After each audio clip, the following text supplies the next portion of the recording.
Okay, so to begin, I begin where all beginnings begin.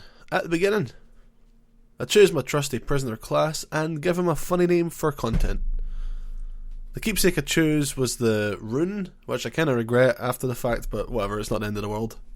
After beginning the run, I begin combating the first boss of the game, the Grafted Scion, who I'm sad to admit I've never actually been able to kill in New Game. I consider going to fight Soldier of Godric, the hardest boss in the game, but I decide I should probably level up more before taking that test of skill. So I just run off and enter things lands between. At the site of grace, I speak to Melina, and since this isn't a torrentless run, I grab the whistle thingy so I can summon the mount, go grab the whetstone knife, and then beeline for the castle area because I'm feeling good, I'm feeling confident. I want to practice Parrying Margit.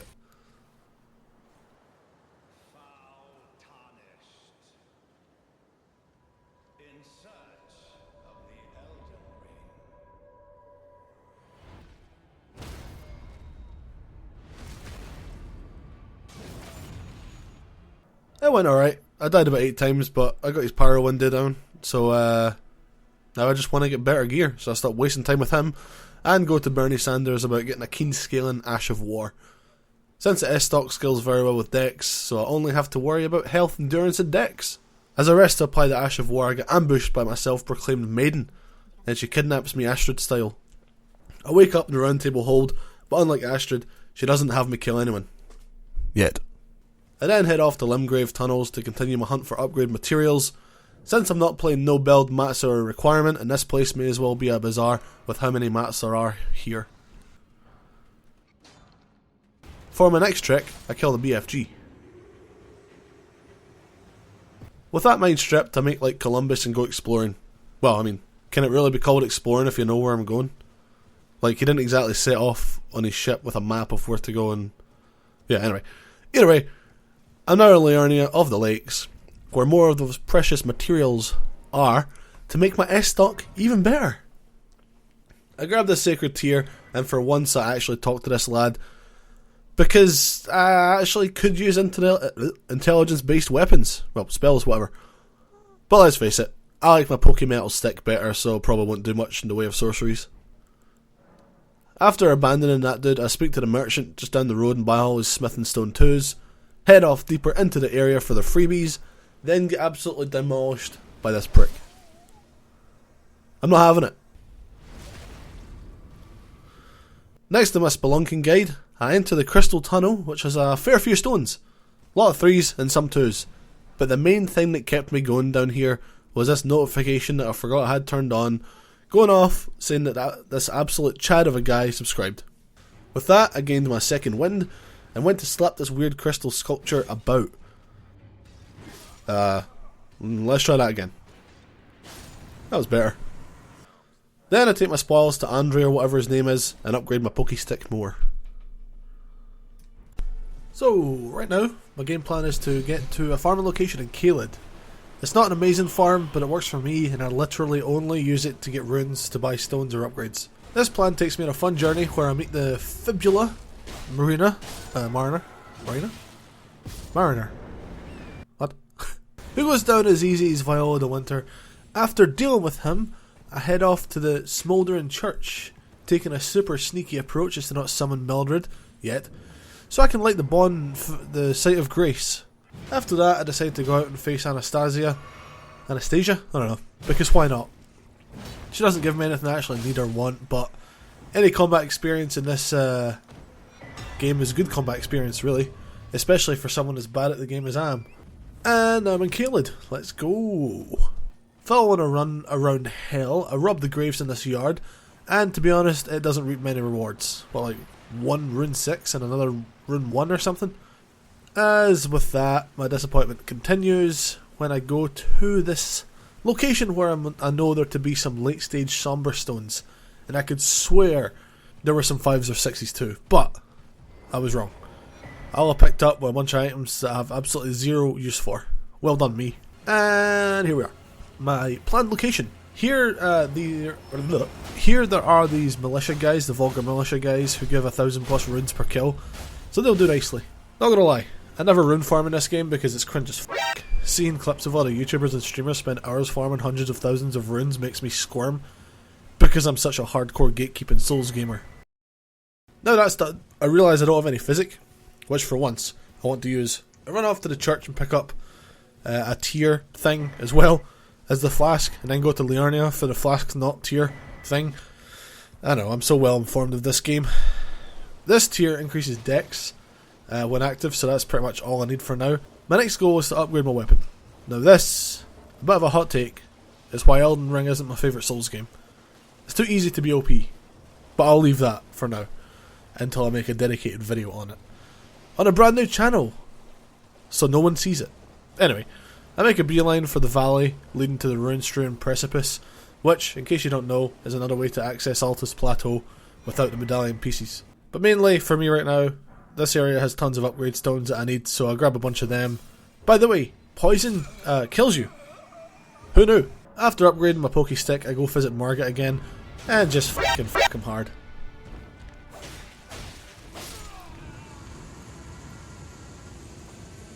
And back to Caelid I go, because I do need some more materials.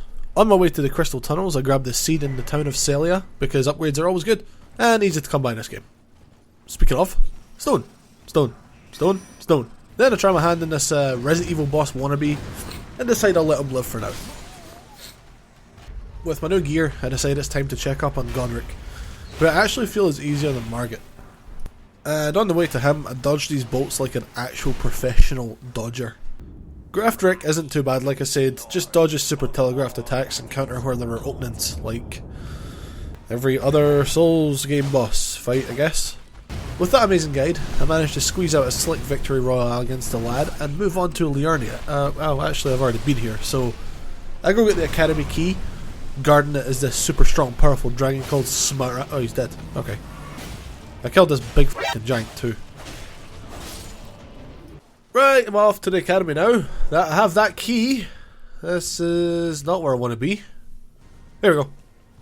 After expertly duking these guys, I head off to put a dog down because it bit a postman, and then a 2-cycle Rennala. I just didn't have the damage to do her 1 cycle at this point. However, the second phase, I tell you what, went amazingly. Easy to dodge attacks, unless you're me, followed by a dragon summon, which is great because the first attack the dragon does when summoned is a breath attack, which will not even hit you if you're, by Rennala. And as it's doing that, I can just punish Rennala. Then I decide to give Maker, whatever his name is, a try. Not really expecting to be that successful right now, but again, I get insane RNG on this fight with his attacks too, so he barely touches me and I get stun after stun, pivoting around his attacks and just slap his lizard ass about. That fight leads to an elevator that takes you to Altus Plateau, so no need for the medallions. Here's a super hard dragon fight that I run past because he's too hard. Kidding, I run past him because he f***s off and flies away after half health like a little... Update! After writing that, I saw an event that I had on in the background that he doesn't always fly away, so I don't know why he did when I was fighting him. Right now, I don't realise I don't... That's that sentence. I don't realise... Right now, I do realise I don't really have any talismans in use, so I head back to Limgrave to get the turtle talisman, but before I do that, I pay my respects to the dogs. Next on my list is Fort Farith, not for the medallion piece, but for Radagon's source seal. Now, I'm a bit better equipped, but I decide to try parrying some more bosses. Not 100%, but I can and can't parry, so let's find out. Can I parry the Crucible Knight? Yes, very much I can. Darrell? The uppers. Leonine? Well, I mean, yeah, I already knew I could parry him, but that's still a fun fight. I don't try parrying Godfrey, but I do kill him for the runes. The dual tree sentinels are next to the chopping block, so I nicely asked them to lay their heads down and stay still. It didn't work, of course, so I had to fight them normally. No biggie, they're not too hard. I then aggro this Margit 2.0 fight. Margit? Sure. And honestly spend way too long trying to learn his parry window. After a while of that, I just stop and kill him so I can progress to the Draconic Tree Sentinel, who, also, wasn't too hard of a fight. I'm telling you, so far this game is easily doable with basic weapons. Who knew? The first boss of Leyndell is good old Godfrey, Jesus. The man, the myth, he's dead. And then, for some reason, go grab the Bolt of Gransax for the achievement. which I'm not even doing right now. So I don't know why I did that, but you know.